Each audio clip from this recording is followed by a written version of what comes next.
Hello everybody. Now, in my previous two videos on Scurry Hill, I promised you that in the next few weeks we will be focusing on particularly those of Shear's poems that most explicitly deal with the sort of landscape tradition in his work.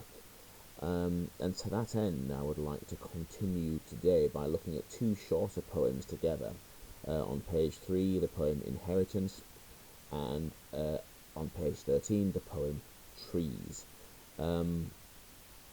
both of which very much use the landscape to explore related themes around ideas like heritage, one's inheritance from one's parents, and traditions, sort of passing them on and receiving them from the past also. Um, Briefly then, a couple of key notes about these before we actually start with the poems themselves. So first of all then, the poem Inheritance, which features underneath a sort of inscription that describes it as being after R.S. Thomas.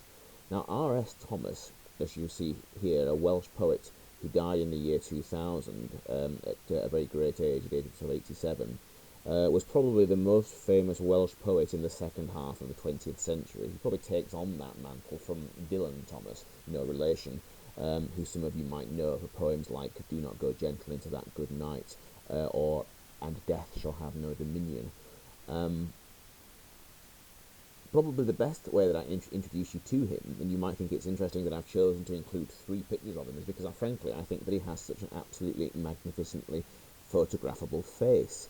Um, when you look at it, he has a face like an axe, and it probably tells you quite a lot about some of the savagery of the kind of language and the hardness in his verse. When you see him there in a cottage doorway, he very much looks like he's been carved out of the same rock that it has.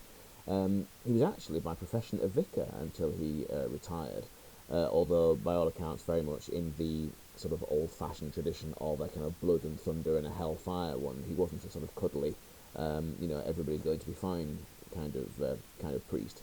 Um, but nonetheless, there we are. So therefore, for that reason, I think there are a couple of interesting reasons why Shears uses this inscription. So when he talks about inheritance, one aspect of that is poetic inheritance. This is in a way Shears staking a claim to say, I am the next big Welsh poet. That's the first thing. He is, if you like, the inheritor of Thomas's legacy. That's one aspect. However, in other aspects, they differ slightly. Thomas, for example, is very much associated with, spent most of his adult life in a village called Aberdaron, which is in the extreme northwest of Wales. It's a sort of finger that points out towards Ireland, it's quite near Anglesey. The extreme westernmost point, and in fact, from Aberdaron, if you look out across the sea, if you set out across the sea, the first place that you'd go if you headed in one direction would be Ireland, but if you missed Ireland, then there would be nothing between you and North America. So it's very much a bleak kind of spot, and again, as you see, it rather fits the kind of man and the tradition. Thomas was also a poet particularly associated with ideas of Welsh identity, but Welsh nationalism as well. He profoundly believed in things like Welsh independence. And I don't think that Shears particularly is going that far, because clearly, as we mentioned in the previous videos, he is a poet with a more international and a more global sort of outlook. But nonetheless, clearly Shears is sort of seeking to define himself in relation to this.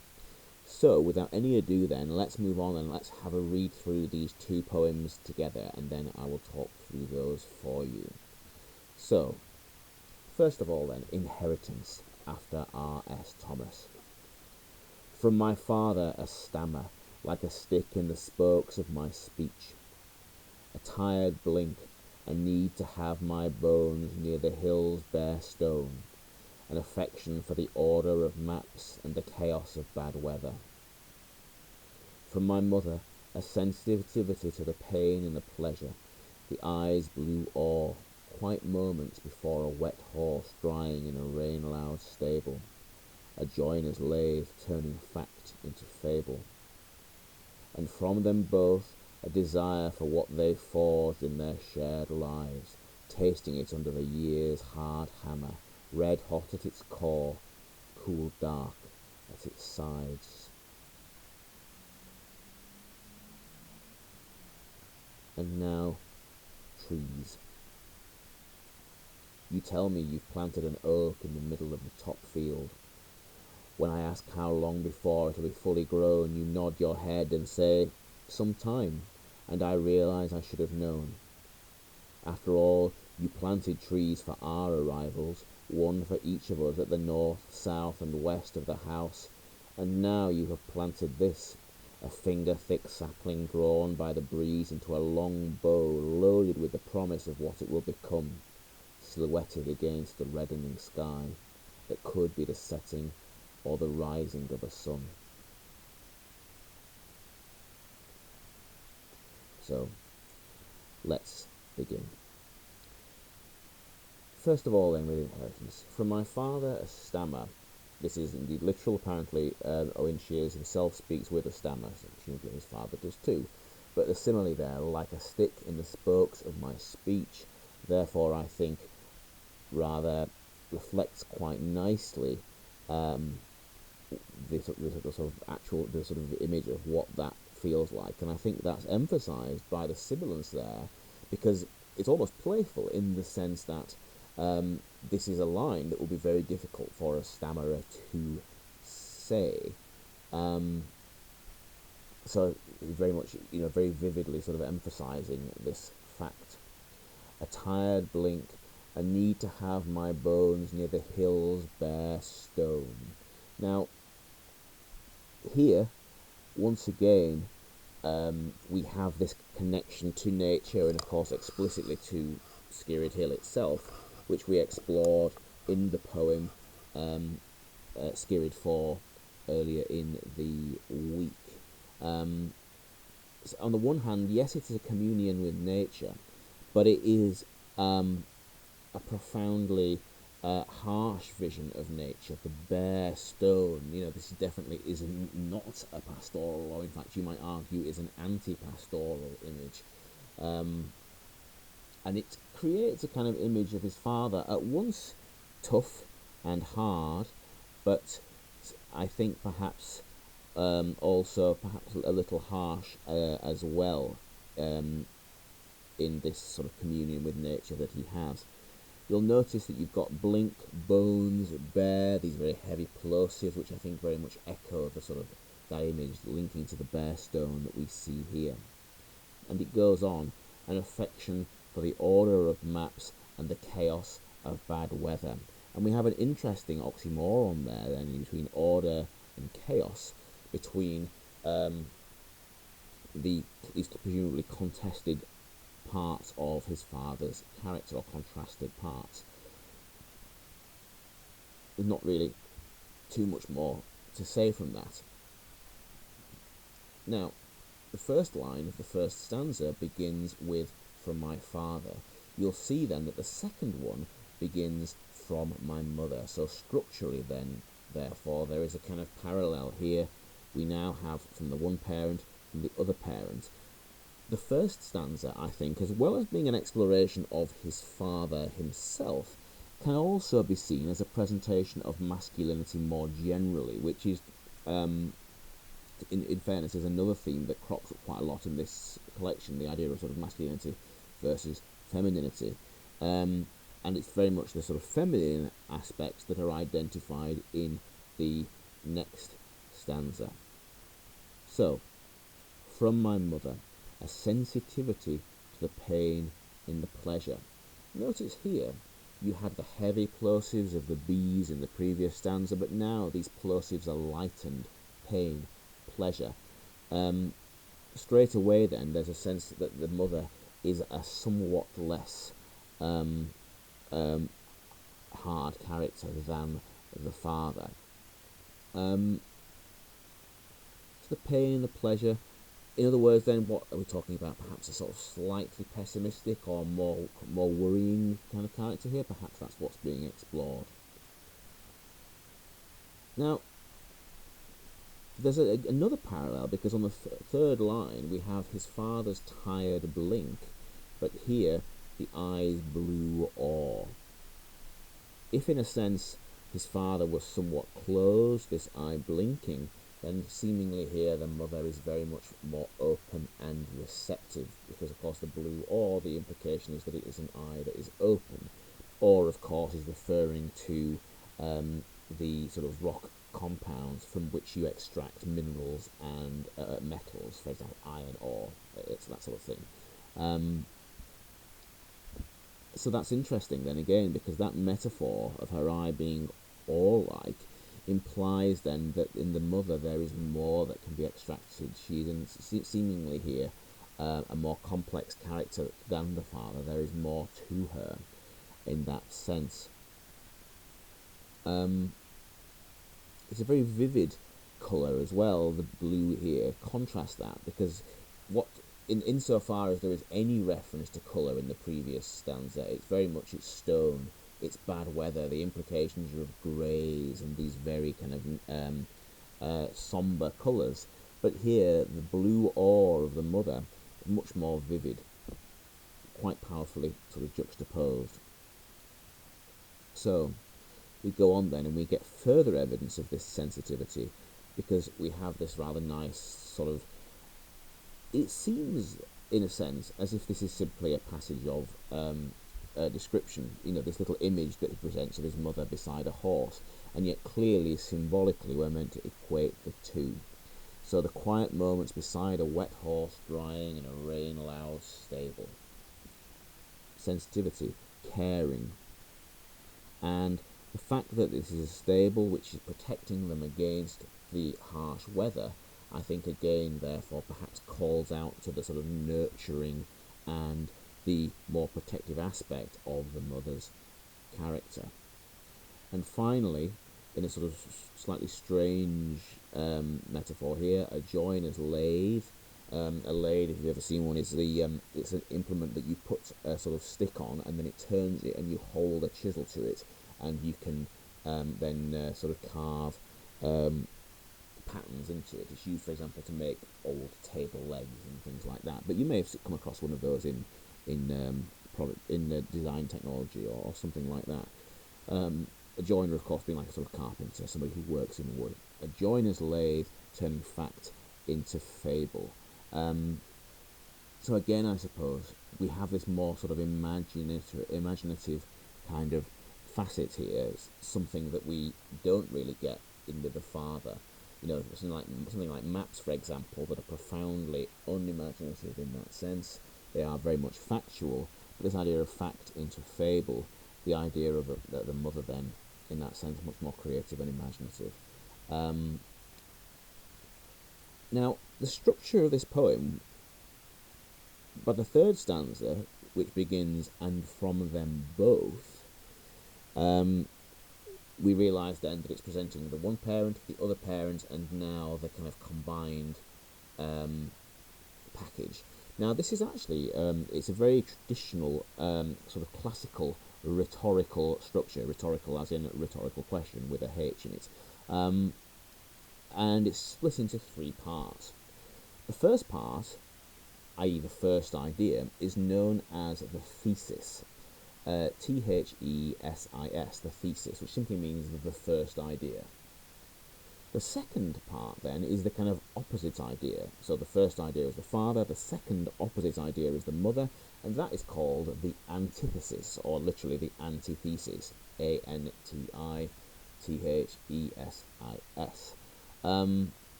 The final stanza then that draws it together is called the synthesis.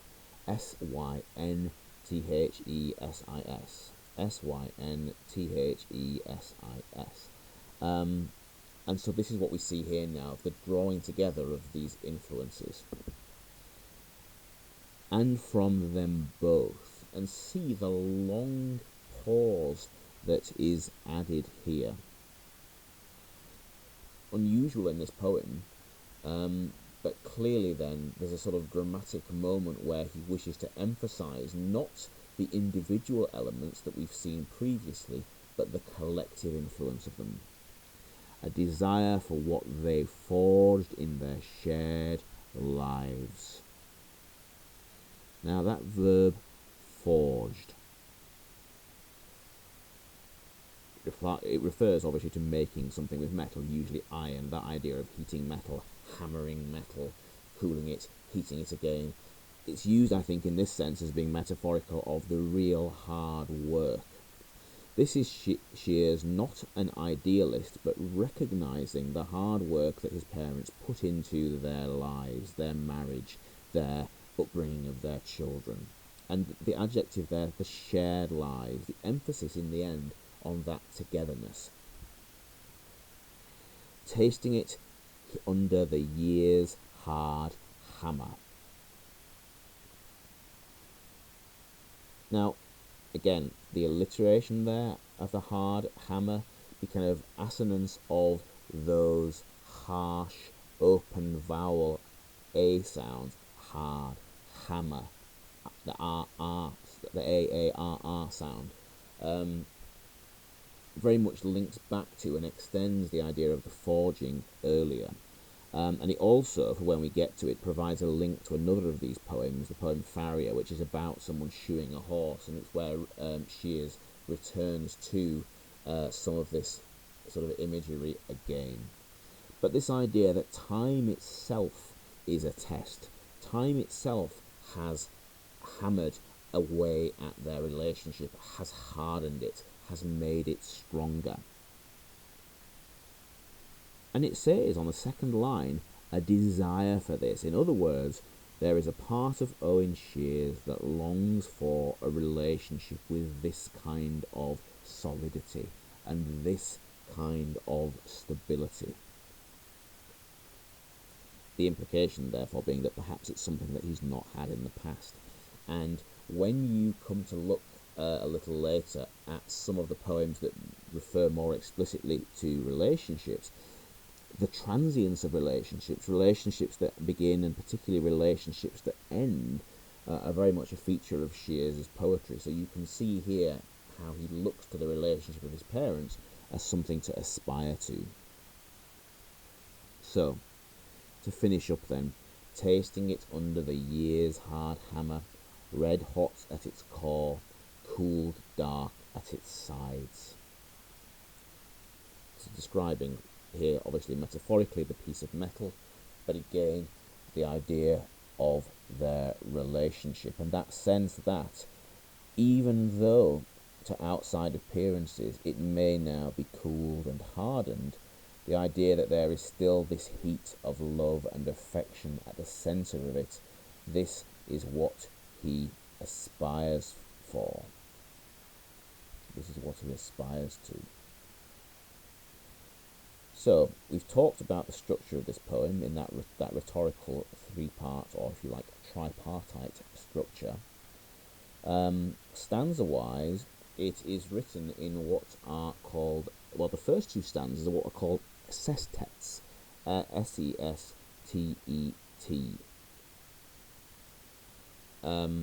These 7-line stanzas. However, the final one is a mere 6 lines. You'll see here, therefore, that it is slightly shortened.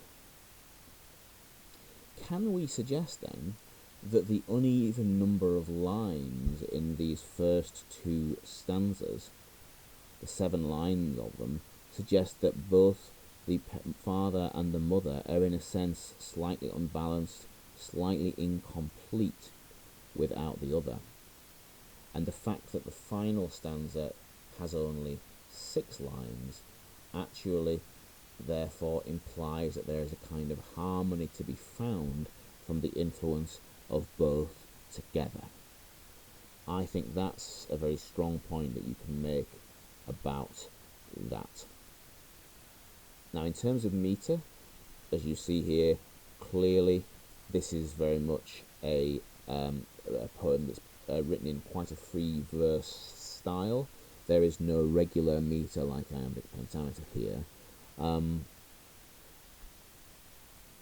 be honest, I can't necessarily think of a particularly profound point that can be added to it, but it is worth looking at the fact that there are a few of what we can call sort of particularly notable half lines, i.e. shortened lines. The third line, a tired blink, and on the third line of the second stanza, the eyes blue awe. Those two images are emphasised particularly by being isolated on half lines rather than full lines of poetry. And similarly, a joiner's lathe.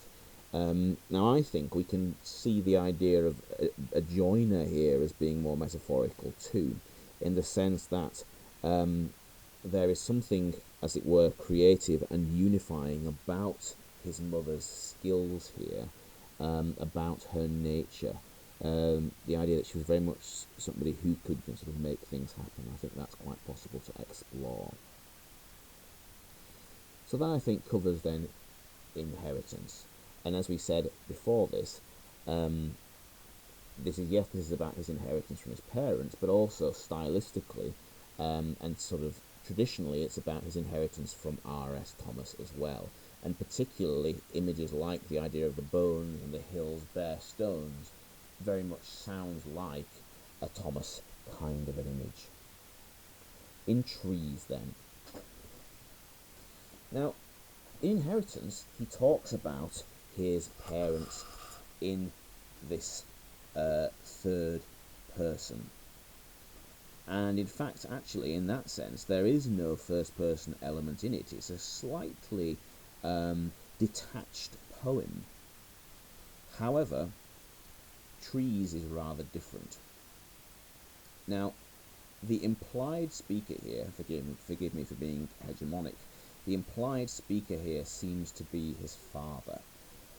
Of course, his mother might plant trees for all we know, but it seems like his father. But he begins this poem in the direct address. You tell me you've planted an oak in the middle of the top field. Now,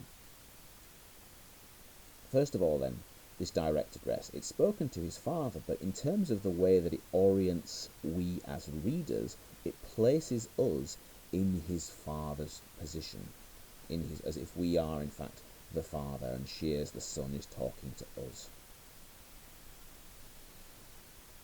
You tell me is almost conversational then, isn't it?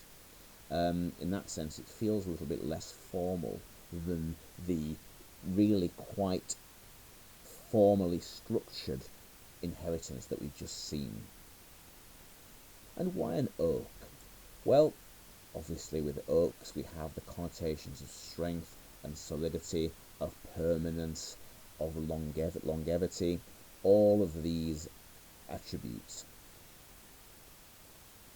In the middle of the top field, because the proxemics there alone imply the kind of pride and the sort of significance of this.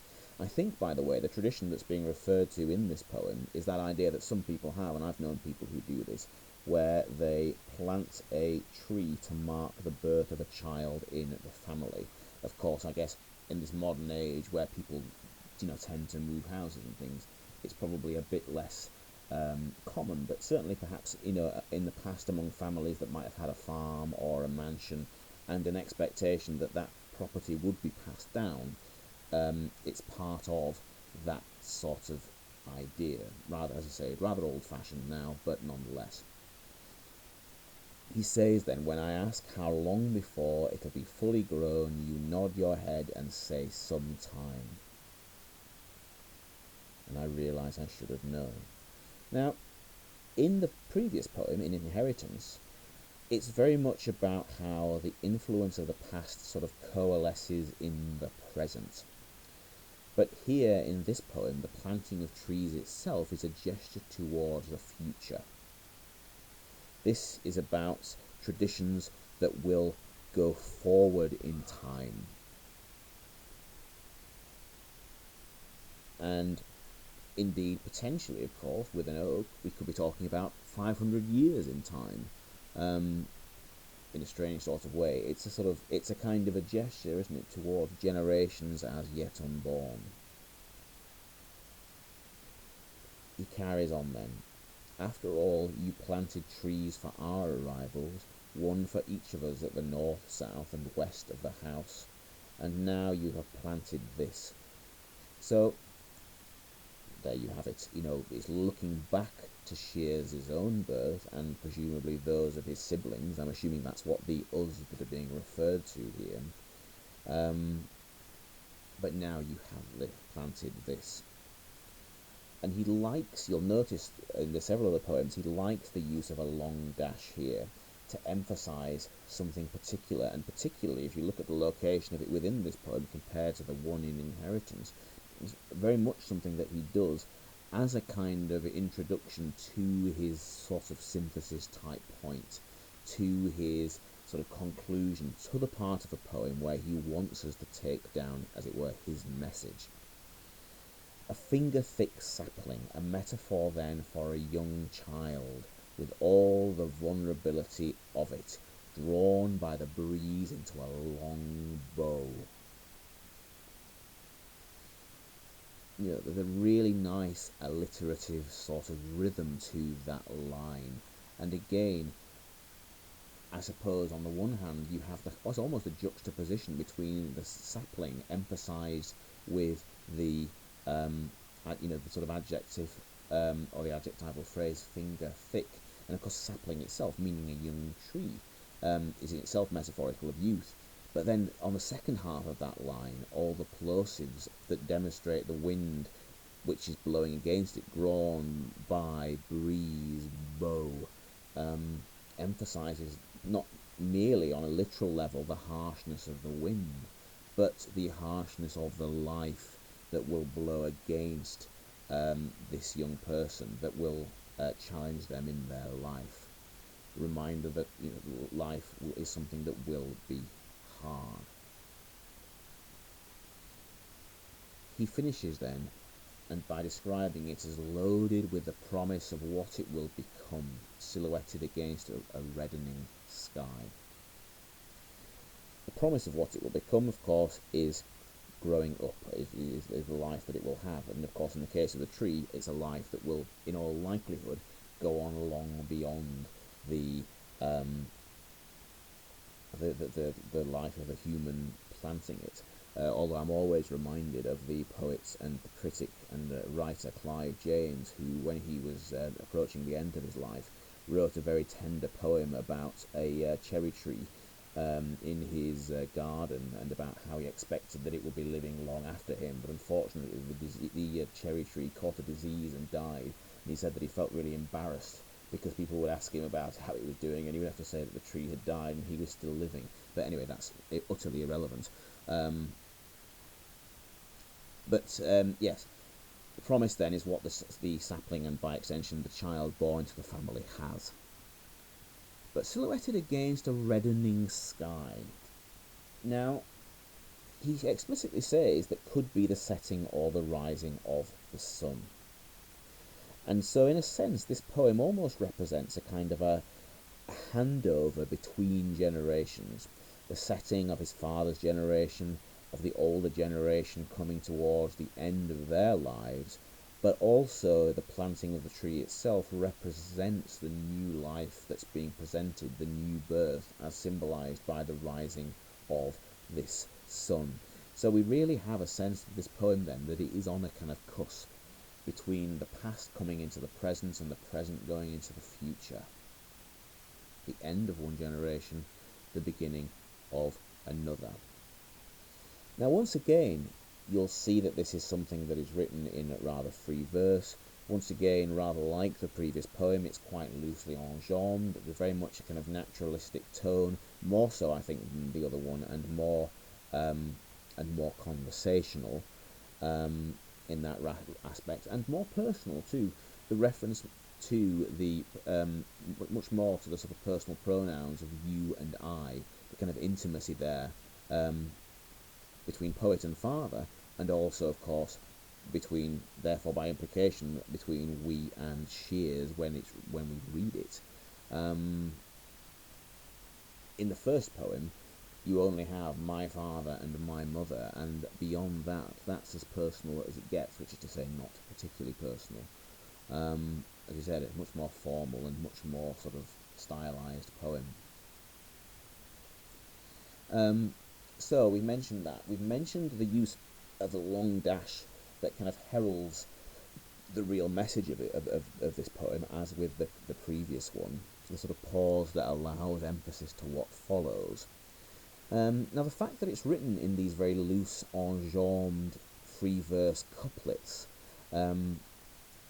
is strange. I mean, it gives a sort of slight hesitancy to this poem, perhaps reflecting that there is a sort of very slight distance, I think, between Shears and his father presented here.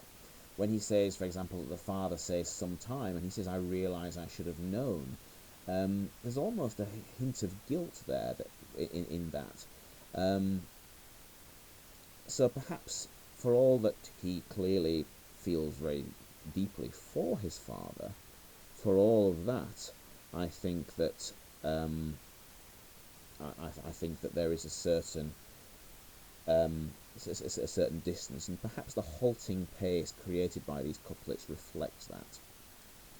There's one other thing that's worth noting, and that's that if you look carefully, you'll see that this poem is 13 lines long. And whenever you get something that's roughly like that, you can always talk about how it has the appearance of a sort of incomplete sonnet. Normally in a sonnet, you would expect that it would be the last couplet, certainly the last few lines, that would provide a poem with its resolution. But the absence of a final line to balance that final couplet, the fact that it simply remains this single isolated line, I think implies that, again, it relates to this sort of slight uneasiness. It's about a passing on of the baton between generations, yes, but it's not completely a comfortable poem for that reason. Difficult to perhaps explain why. Is it that, for example, the father is coming on? Is it because, as the image here of the sapling battered by the wind demonstrates, that this poem lacks resolution because life in itself is not predictable. Life does not lend itself to neat and tidy conclusions. I think that's quite a plausible sort of connection. So that really concludes this video, looking at these two poems that, as we'll see here, are really quite sort of relevant in terms of their themes to one another. In the next video, I will look at the poem Father, which again very much ploughs the same territory, if you'll pardon me, the R.S. Thomas-like imagery. So on that note, thank you very much indeed for your time, and I will talk to you later.